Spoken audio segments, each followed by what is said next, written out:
मुलायम सिंह यादव का बड़ा बयान आया है। राष्ट्रवाद, सीमा और भाषा पर बीजेपी एसपी की विचारधारा एक है। मैं बिहार में परिवर्तन चाहता हूं, ये कहना है मुलायम सिंह यादव का। बिहार की सरकारों ने वहां का विकास नहीं किया, मुझे बीजेपी सत्ता में आती दिख रही है। ये बयान मुलायम सिंह यादव के जरिए आया है।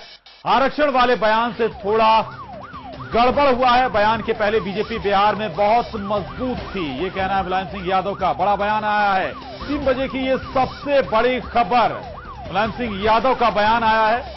उन्होंने कहा है कि जहां मुलायम सिंह यादव का बड़ा बयान आया है और बीजेपी के पक्ष में वो कुछ हद तक बोलते नजर आए। उनका कहना है कि राष्ट्रवाद, सीमा और भाषा पर बीजेपी एसपी की विचारधारा एक है। मैं बिहार में परिवर्तन चाहता हूं, ये कहना है मुलायम सिंह यादव का। बिहार की सरकारों ने वहां का विकास नहीं किया है। इतना ही नहीं, मुझे बीजेपी सत्ता में आती दिख रही है, ये भी मुलायम सिंह यादव ने कहा है। बिहार के चुनाव में हम कल गए थे,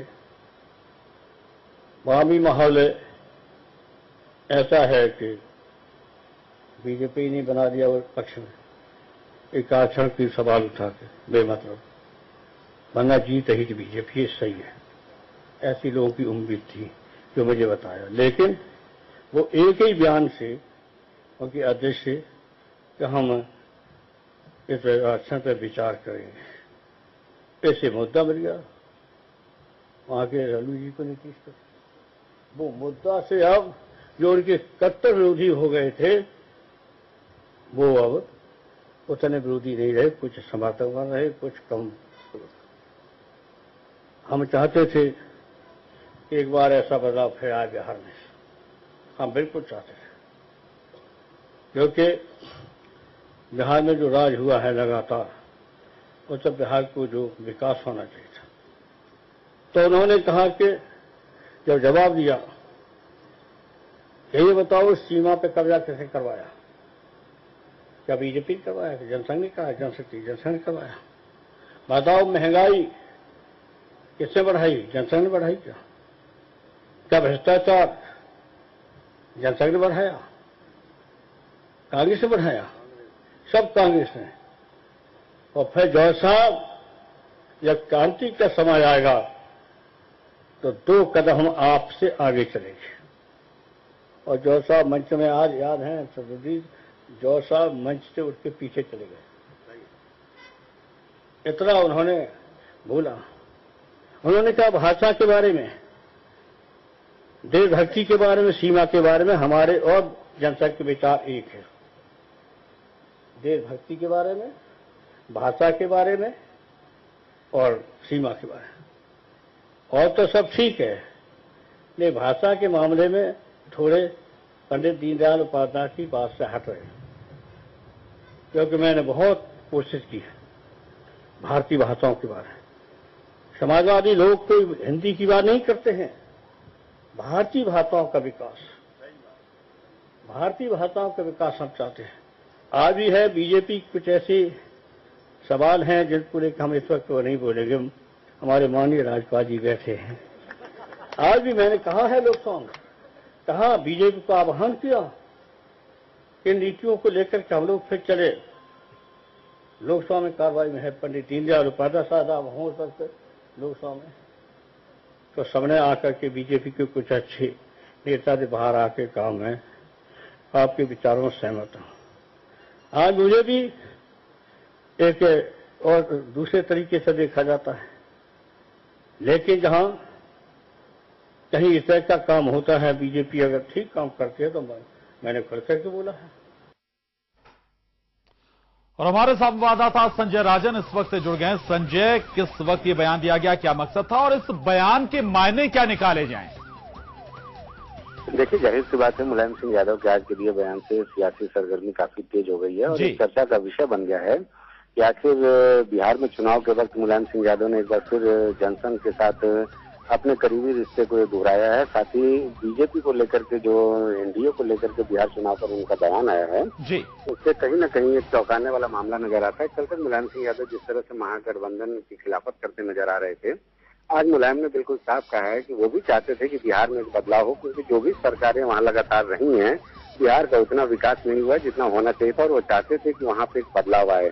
लेकिन आरक्षण का एक ऐसा मुद्दा बीजेपी की ओर से विचार करने के लिए लाया गया है, जिसके बाद नीतीश और लालू के जो विरोधी थे, जो बीजेपी के समर्थन में खड़े हो गए थे, एक बार फिर वो ढीले पड़ गए हैं और कुछ तो ऐसे हो गए हैं जो नीतीश और लालू के समर्थन में भी आ गए हैं। तो जाहिर सी बात है इस बयान को काफी दूरगामी रूप से देखा जा रहा है, लेकिन कुल मिलाकर के इस बयान पर चर्चा काफी तेज है और हर तरफ इस बात को लेकर चर्चा हो रही है कि आखिर मुलायम ने जो बीजेपी और जनसंघ के ये नरमी दिखाई है, जनसंघ को लेकर के जिस तरह से मुलायम सिंह यादव ने, हालांकि ये कोई पहला मंच नहीं है, इसके पहले भी मुलायम सिंह यादव बोल चुके हैं कि देशभक्ति की बात की जाए, भाषा की बात की जाए या सीमा की सुरक्षा की बात की जाए, इस पर जनसंघ और समाजवादी विचारधारा एक साथ रही है।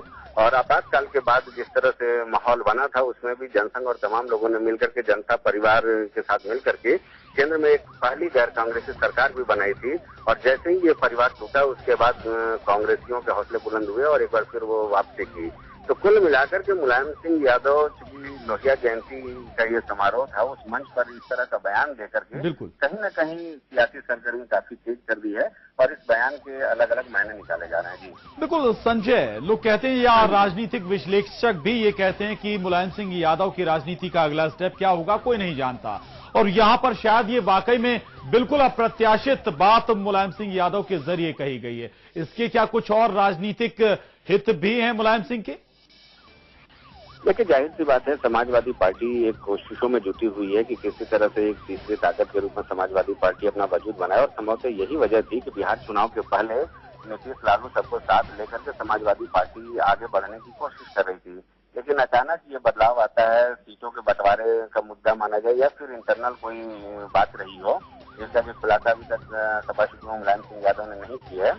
एक अलग से चुनाव लड़ने का मन समाजवादी पार्टी ने बनाया और इस ये जो गठबंधन तैयार हुआ था, सेकुलर फ्रंट जो बनाया गया था, उससे मुलायम ने अपने आप को किनारा किया था। उसके बाद लगातार जिस तरह से वो ये वकालत कर रहे थे कि बिहार में एक माहौल में परिवर्तन होना चाहिए और एक बदलाव होनी चाहिए, लेकिन उसके बाद इस तरह का अगर बयान आता है तो अचानक ये कहा जा सकता है कि 24 घंटे के भीतर, चूंकि कल मुलायम बिहार के भभुआ में जनसभा को संबोधित करके लौटे थे और वहाँ नीतीश और लालू की जमकर मजम्मत में की थी, अचानक ये यू टर्न लेना जो है अभी फिलहाल किसी के समझ से परे नजर आ रहा है। लेकिन कुल मिलाकर ये कहा जाता है कि मुलायम सिंह यादव चूंकि सियासी दांव पेच के काफी माहिर खिलाड़ी रहे हैं, तो इस बयान के पीछे भी उनका कहीं न कहीं मकसद बिल्कुल साफ नजर आता है।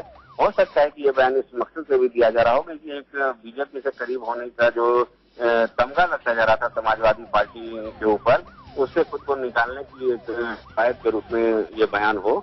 लेकिन फिलहाल इतना तय है विकास कि जो भी बयान आया है सामने, उसने अचानक सियासी सरगर्मी काफी तेज कर दी है और हर तरफ इस बात की चर्चा हो रही है कि आखिर मुलायम क्यों एक बार फिर जनसंघ और बीजेपी की तारीफ तो कर रहे हैं, लेकिन बिहार में एक बार फिर नीतीश और लालू के एक तरह से कहा जा सकता है कि अप्रत्यक्ष रूप से वो उनका समर्थन कर रहे हैं। संभवतः वो पार्टियां काफी मजबूत हो गई हैं आरक्षण के मुद्दे आने के बाद।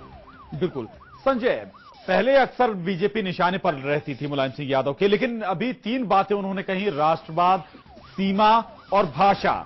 इन तीनों बातों को जो विचारधारा, इन तीनों पे बीजेपी और एसपी एक जैसे एक स्टैंड के साथ खड़ी होती है, इसमें से कुछ निकल कर आ रहा है?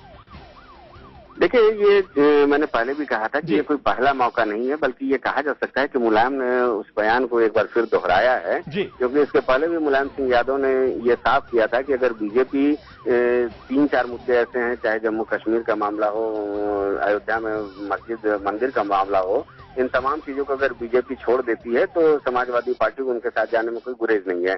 तो कुल मिलाकर के ये कहा जा सकता है कि हो सकता है आने वाले दिनों में एक सियासी राह तलाशने में जुटे हुए हैं मुलायम सिंह यादव, क्योंकि बिहार के बाद जिस तरह से समाजवादियों का एक जमावड़ा करने की कोशिश की थी समाजवादी पार्टी ने मुलायम सिंह यादव की अगुवाई में, उसमें वो विफल हो चुका है, क्योंकि वो पूरी तरह से सेकुलर जो फ्रंट बना था वो टूट चुका है। तो कहीं न कहीं एक राह तलाशने की कोशिश के रूप में इस बयान को देखा जा रहा है। बिल्कुल संजय, 2017 बहुत नजदीक है, क्या हम उस परिप्रेक्ष्य में भी देख सकते हैं बीजेपी भी पूरी मजबूती के साथ प्रदेश में जाने वाली है? क्या वोटर को भी कोई कंफ्यूज करने की कोशिश हो सकती है? जी हाँ, निश्चित तौर से सिंह यादव चूंकि बयान चलिए संजय, चलिए शुक्रिया संजय आपका इस पूरी जानकारी के लिए बातचीत। For more videos subscribe, follow and like.